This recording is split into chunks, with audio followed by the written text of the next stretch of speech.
Attorney Israelito Torion po ito. Bago lang namin nalaman na nakatsamba tayo. Alhamdulillah Rabbil Alamin. Assalamualaikum warahmatullahi wabarakatuh. Magandang hapon po sa kanilang lahat.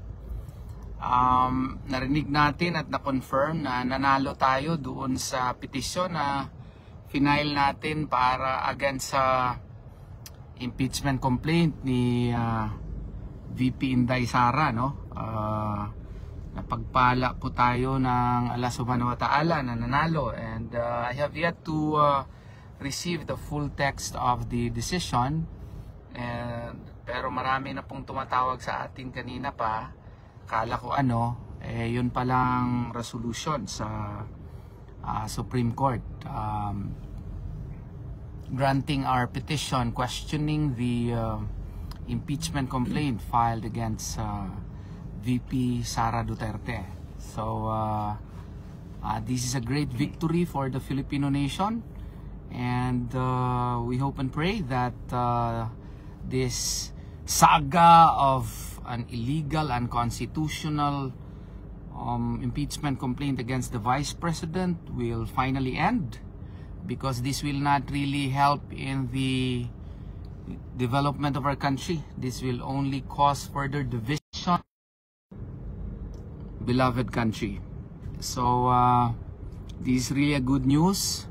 At least now we can concentrate on the more important things.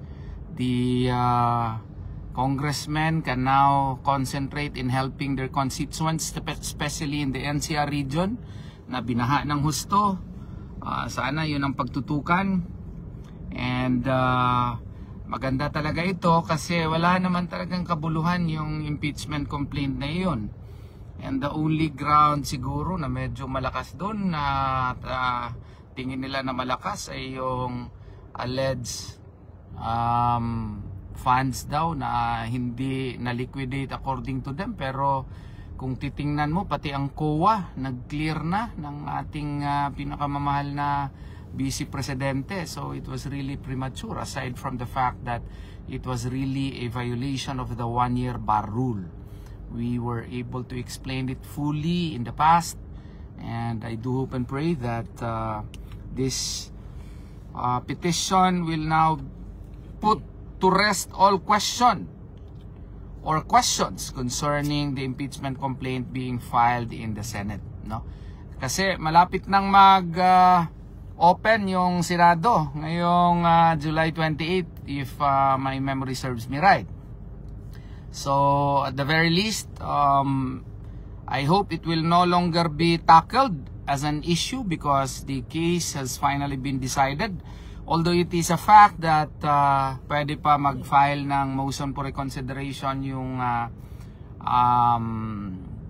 House of Representatives through the Solicitor General perhaps. Pero klaro naman na na-decide na itong issue na ito. Sana tigilan na itong issue na ito kasi wala talaga itong ginagawang mabuti sa ating bansa. Lahat lang pamulitika. Wala nang ibang nangyayari sa ating bansang maganda. Lahat politika. So concentrate naman tayo na tulungan yung ating mga kababayan sa NCR. Kagagaling ko lang sa Manila kahapon. Grabe ang baha, and kailangan ng tulong ng ating mga mamamayan doon, and they should be helped, they should be assisted, and let us now concentrate to help our country rather than engage in useless discourse such as this impeachment discourse, which does not contribute anything to the positive development of our country. So sa lahat pong sumusuporta sa amin at pong nagpahayag ng suporta, ng panalangin at pagtulong sa amin, maraming salamat po sa inyo. Gusto ko ring pasalamatan yung aking mga kasama sa opisina, mga aking magiting at magaling at mga gwapa na mga bright pa, no? Si Attorney Resi Rizada Nolasco, thank you very much for your help and assistance to Attorney Yula Arias. Yun, magaling na abogada natin. Si Attorney Crimi Clavero, thank you very much. To Attorney Reginald Santiago, maraming salamat.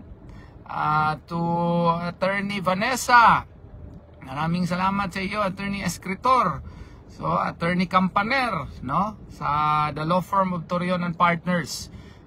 Kung yun ding aking mga staff na walang tulugan minsan, nasira na ata ang aming photocopying machine sa kadami ng kaso na of national interest, I would like to make special mention to my ever reliable Vincent. Maraming salamat, Vincent. Si JR, yung aking process server, yung aking chef, si Steve, maraming salamat. Ako apong badlungon ng mga staff pod na apo dia, salamat gyapon. Thank you very much for all your help and assistance, Gaya ng nasabi ko, si Allah Subhanahu wa Ta'ala gumagawa talaga ng mirakulo, At least nakachamba tayo dito. We won in the case that truly matters. This is a case that truly matters because this affects our country, this affects our nation, this affects the future of our, children. Kasi kung ipatuloy itong impeachment, itong mangyayari nito, magkakagulo tayo, will be further divided, a great schism will further be enhanced, and it does not contribute to nation building. It does not contribute to the improvement of our country. So let this issue be put to rest. Sana ang kasunod nito yung yung aming petisyon naman for manual counting. Sana magkaroon din kami ng milagro na manalo rin doon at mapagbigyan kami ng Korte Suprema na i-grant yung aming petition for mandamus na i-require yung Commission on Elections, na i-implement yung manual counting, nangyari ito sa dahil sa assistance ng ating mga kasama sa opisina, sila Attorney Rizada Nolasco, sila Attorney Arias, si Attorney Clavero, sila Attorney Santiago, maski mahirap yung kaso, nakaya natin. And nanalo tayo, pinagpala tayo ni Allah Subhanahu wa Ta'ala. I hope and pray that this issue will be put to rest, Papunta ako sa aking klase, mga kaibigan, ganito po si Attorney Torion, papunta sa klase. Ito parang anong tawag ngayon? Anong tawag mo yan? Yung dalawang bagay na multitasking, yun. Yan, nag-multitasking tayo kasi papunta tayo sa klase. Siyempre, kailangan nating mag-review sa ating mga lecture sa mga magigiting at magagaling nating mga estudyante. At nakarinig, na-confirm kasi kaninang umaga merong tumatawag sa atin na meron nang ipapalabas daw na desisyon. Kahapon pa yun, pero marites lang kasi yun marites lang yun. So ngayon confirm na. So sana again pasalamatan natin lahat ng tumulong sa atin, dito sa kaso na ito. Maraming salamat po. Yung mga kasama ko pala, si Attorney Martin Delgra, salamat for believing in us, na sumama kayo sa ating petisyon. Si yung aking kaibigan na si Attorney James Reserva doon sa Butuan City, sumama din siya sa amin dito. Kasi yung mga mga residents of Davao City na maraming sumama sa amin, sila Councilor Acosta, salamat po. Si dating Vice Mayor Kitain, salamat po sa inyo for believing in us and for believing in the cause and for helping us in filing the case. Salamat po sa inyo. Uy, sila sila Coach Oli, sumama sila doon. Si Banat Bay, sumama sila dito sa kaso na ito. Si Boss Dada, sumama sila dito sa kaso na ito. No? When we crafted the petition, many signified their intention to join us. We were very ecstatic that many were receptive in filing the petition to question the filing of an impeachment complaint against VP Sara Duterte. And sa awa ng Panginoon, nung ating na-prepare yun, no? Kasama ko ang aking mga law professor sa JMC Law School, no? Meron ding nagbigay ng mga advices nila, no?